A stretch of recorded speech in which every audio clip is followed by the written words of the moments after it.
मुझे ना सुनना पसंद नहीं है। एक बार कह दिया ना, चाहे चंद्र टले सूरज टले, जो मैंने कह दिया वही होगा। वरना तुम लोग स्वतंत्र रहो, मैं ही घर छोड़कर निकल जाता हूं। कभी बाबूजी की ये पंक्तियां उनका तकिया कलाम बन चुकी थी और घर का हर छोटा बड़ा सदस्य उनकी इस धमकी से तंग रहता था, सिवाय उनकी बेटी भावना की, लाडली जो ठहरी उनकी। माँ और दोनों भाई क्या, दादाजी और दादी भी अपने बेटे के इस हिटलर पने से डरते थे। पर उस जमाने में एक लौता बेटा होने का भरपूर फायदा उठाते हुए बाबूजी एकदम मनमौजी से हो गए थे। उन्हें लगता वो राजा है और पूरा घर उनकी सियासत। पर उन्हीं बाबूजी का ये रूप भावना को कुछ पच नहीं रहा था। कहां वो ठसकदार बाबूजी और कहां ये बहुओं की हाँ में हाँ मिलाने वाले बाबूजी।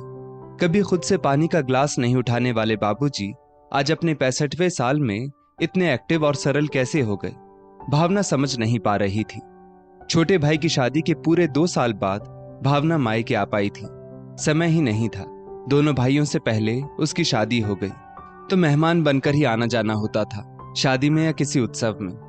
वैसे भी उसकी शादी के तुरंत बाद माँ के चले जाने से मायका ऐसे भी अधूरा सा हो गया था। शादी ब्याह तक में भी 4-5 दिन से ज्यादा नहीं रही थी। आई तो इस बार भी भतीजी के जन्म पर ही थी, पर सोचकर आई थी कि इस बार 10-15 दिन रहकर ही जाऊंगी। पता नहीं फिर बाबूजी के साथ रहना नसीब हो या ना हो। मन में कल्पना थी कि बाबूजी का वही कड़ा रूप होगा, बहुओं से भी। पता नहीं दूसरे घर से आई दोनों भाभियां कैसे एडजस्ट करती होंगी। भाइयों के दबाव में शायद बर्दाश्त कर भी लेती हों, पर मन से कहां उतनी इज्जत या प्यार करती होंगी। पर यहां तो पूरी कहानी उल्टी हुई पड़ी थी। कभी कभी उसे भाभियों से ईर्ष्या भी होती और अपनी मां के लिए अपार दुख भी, कि काश बाबूजी का ये रूप वो भी देख पाती। सुबह सुबह की चाय बाबूजी ही लेकर आए थे। बाबू आप क्यों, मैं बना लेती ना। प्यार से भावना उन्हें बाबू बुलाती थी। कोई बात नहीं लाडली, मैं ही बनाता हूं रोज। अपने हाथ की चाय अच्छी भी लगने लगी है और सुबह जल्दी उठकर बोरियत भी नहीं होती। लगता है भाभी भी उठ गई है, मैं देखती हूं। खटर पटर की आवाज सुनकर भावना बोली, तू चैन से बैठकर चाय पी, मैं सबकी चाय बनाकर सबके कमरे में दे आया हूं। भावना अवाक सी मुंह देखती रह गई बाबूजी का। माँ बीमार होती थी तो बाहर से खाना ही नहीं चाय भी आती थी, और आज किचन का जिम्मा सुबह का बड़ी भाभी का था, क्योंकि छोटी भाभी एक तो कामकाजी थी, दूसरा अभी अभी बेबी हुई थी। अन्य दिनों में शाम की जिम्मेदारी छोटी भाभी की होती थी, क्योंकि बड़ी भाभी शाम को एक कोचिंग सेंटर में पढ़ाने जाती थी। अभी शाम के लिए एक बाई लगी हुई थी, जब तक छोटी भाभी काम संभालने लायक नहीं हो जाती। बड़ी बहू, मैंने आलू उबाल दिए हैं और आटा भी गूंथ दिया है, आलू के पराठे बना लेना आज। ठीक है पापा जी, बड़ी भाभी ने मुस्कुराकर कहा। पापा जी सुनते ही चिढ़ जाने वाले बाबूजी को आज बहुएं आराम से पापा जी कह रही थीं। कैसे बदल गए इतना बाबूजी। किचन में बड़ी बहू का सहयोग करते करते बाबूजी छोटी बहू के बारे में भी कुछ कुछ बोलते जा रहे थे। लगता है छोटी भाभी बाबूजी को उतना पसंद नहीं, मन में सोचा भावना ने। पर शाम को जब बड़ी भाभी कोचिंग चली गई तो छोटी भाभी के साथ भी बाबूजी की अच्छी बॉन्डिंग दिखी भावना को, और छोटी मोटी बातें वो बड़ी बहू की भी कर रहे थे उसके पास। चुगली की ये जनाना आदतें भी सीख गए बाबूजी। मन ही मन मुस्कुराई भावना। 3-4 दिन तक बाबूजी का ये अद्भुत रूप देखकर भावना से रहा नहीं गया। एक दिन अकेले में पूछी बैठी पिता से, बाबू आप इतना कैसे बदल गए, समझ नहीं आ रहा मुझे तो कुछ भी। जोर से ठहाका मारकर हंसे पहले बाबूजी, फिर बोले, मुझे पता था तू जरूर सोचेगी और पूछेगी मुझसे कि कभी शेर बनकर रहने वाला तेरा बाप आज बिल्ली बनकर कैसे घूम रहा है। बनना पड़ता है बेटा, जीना है और सुख चैन से जीना है तो करना पड़ता है ये सब। गलती मेरी ही थी। तेरे दोनों भाई बचपन से ही इतना डरते आए मुझसे कि कभी बात नहीं होती थी, और अब तो ना उनको समय है और ना ही जरूरत। तेरी शादी और तेरी माँ के जाने के बाद मैं तन मन से इतना अकेला हो गया कि कभी कभी अपने साथ बुरा करने के ख्याल भी आने लगते। एक दिन यूं ही परेशान होकर तेरी माँ की अलमारी खोली, साड़ी और जेवरों के अलावा एक डायरी रखी थी वहां। बोलने का मौका ही कहां देता था उसे, तो शायद अपनी बातें डायरी से ही बांटती थी वो।